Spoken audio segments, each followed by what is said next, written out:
It was late October when I moved into a small town called Maplewood. The place was quiet, the kind of town where everyone knew each other. I had rented a cheap house on Willow Lane. It was old, the paint on the walls peeling, and the wooden floor creaked with every step. The landlord was an older man. He handed me the keys and almost in a whisper said, "Don't go in the basement at night." I laughed it off, thinking he was just being dramatic.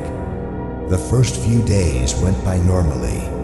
The house was old, so I expected strange noises. Pipes knocking, the wind whistling through the cracks, doors that didn't shut properly. But on the fourth night, something happened.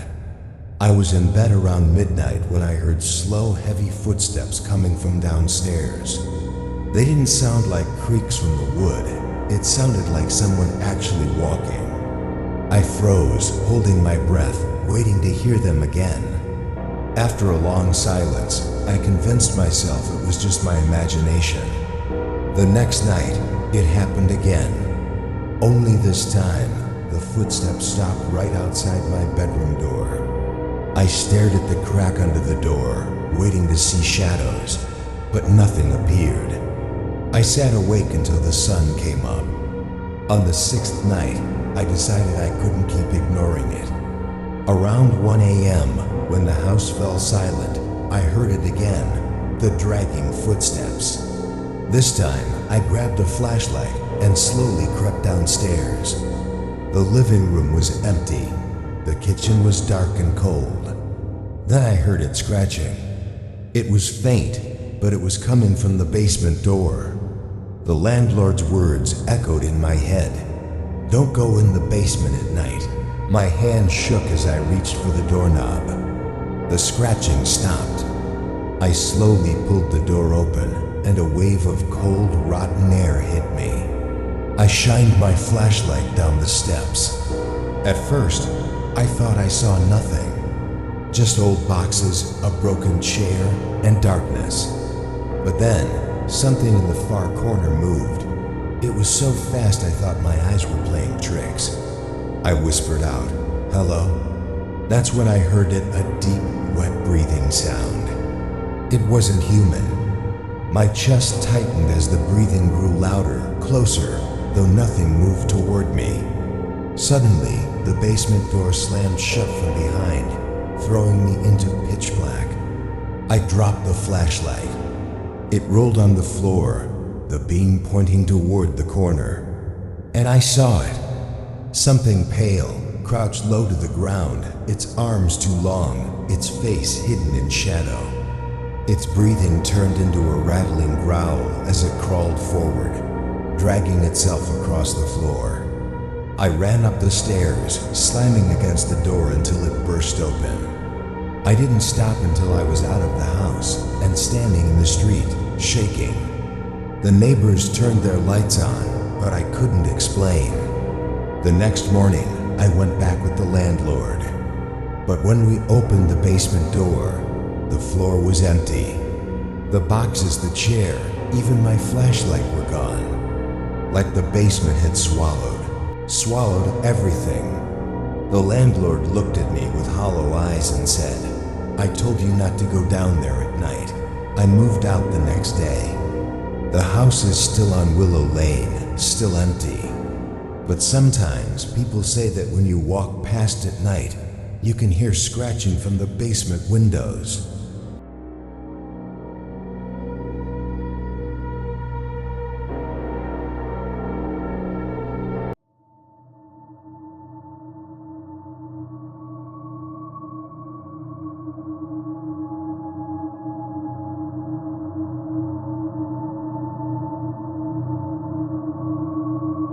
I grew up in a quiet neighborhood, the kind of place where people never locked their doors and everyone knew each other. When I was 17, my parents left me home alone for the weekend while they visited family. The first night was normal. I played games, ordered food, and went to bed around midnight. Sometime after 2 a.m., I woke up to a strange sound. It was faint at first, like someone tapping on glass. I sat up, listening closely. The sound was coming from the living room window. My heart started racing. I told myself it was probably a tree branch in the wind, but when I went to check, I froze. Through the window, I saw a man standing in my yard. He wasn't moving, just staring at the house. His face was hidden in shadow, but I could clearly see the outline of his head and shoulders. I backed away slowly, too scared to breathe. I grabbed my phone to call the police, but when I looked back, he was gone. I checked all the doors and windows, making sure they were locked, then went back to my room, trying to calm down. Eventually, I convinced myself I had imagined it, but around 3:30 a.m. I heard it again. This time it wasn't tapping, it was scratching. Long, slow scratches against the glass of my bedroom window. I couldn't move. The scratching stopped and then came a soft whisper.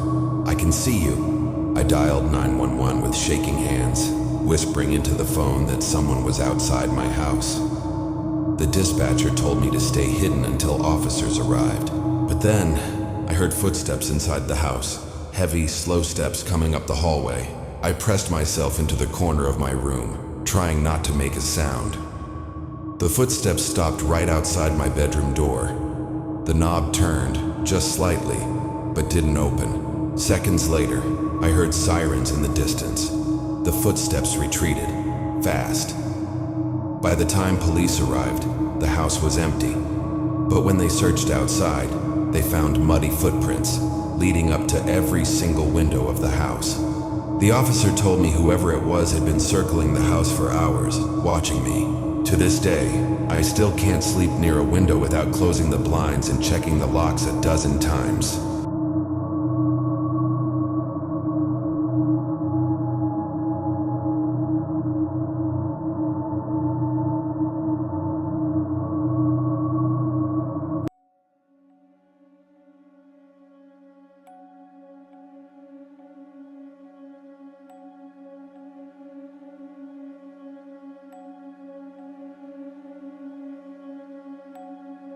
It was late September when Jason moved into his new apartment near the edge of town. He was a college student, and the rent was unusually cheap, almost too cheap. The landlord explained that the previous tenant had left suddenly but refused to say why. Jason didn't press the issue. He was just happy to have a place he could afford. On the second night, Jason heard something strange. Around 2:30 a.m., he woke up to the sound of whispering. It wasn't coming from outside, it was inside his apartment. He thought maybe it was the neighbors through thin walls, but the voice was too clear, almost like it was right next to his bed. The next morning, Jason told his new roommate Matt about the whispering. Matt just laughed it off. "Old buildings make noises, dude, don't stress." But the following nights, the whispers grew louder. They weren't just random mumblings, they started forming words. Jason swore he heard his own name being spoken. Jason! One night he stayed awake on purpose, phone recording in hand. Around 3 a.m. the whispers started again. This time he clearly heard a sentence. "He doesn't belong here."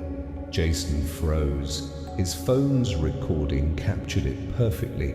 He tried to show Matt the next morning, but when he played the audio, there was nothing, just silence. Matt started to look at Jason differently, almost annoyed. A few nights later, Jason woke up and found Matt's bed empty. He assumed his roommate had gone out, but Matt's wallet, phone, and keys were still on the desk. Hours passed, and Matt never returned. Jason panicked and called the landlord, who sighed heavily on the phone. "I told him not to stay in that room," the landlord muttered. Jason demanded to know what he meant, but the landlord simply hung up. The next night, Jason heard footsteps in the hallway, slow, dragging footsteps. He peeked out of his door, and there was Matt, standing at the end of the hall, pale, eyes wide, and his mouth slightly open as if trying to speak. Jason whispered his name, but Matt didn't respond. Instead, he turned and walked back into his room. Jason followed quickly, only to find the room completely empty. No bed, no furniture, no trace that anyone had ever lived there. Jason ran out of the apartment that night and never came back. He later discovered through old records that the building had been condemned years ago. It wasn't even supposed to have tenants, and the strangest part? When Jason looked back at the lease he signed, Matt's name was listed as his emergency contact. A roommate who, according to the landlord, had died in that same apartment nearly 10 years earlier.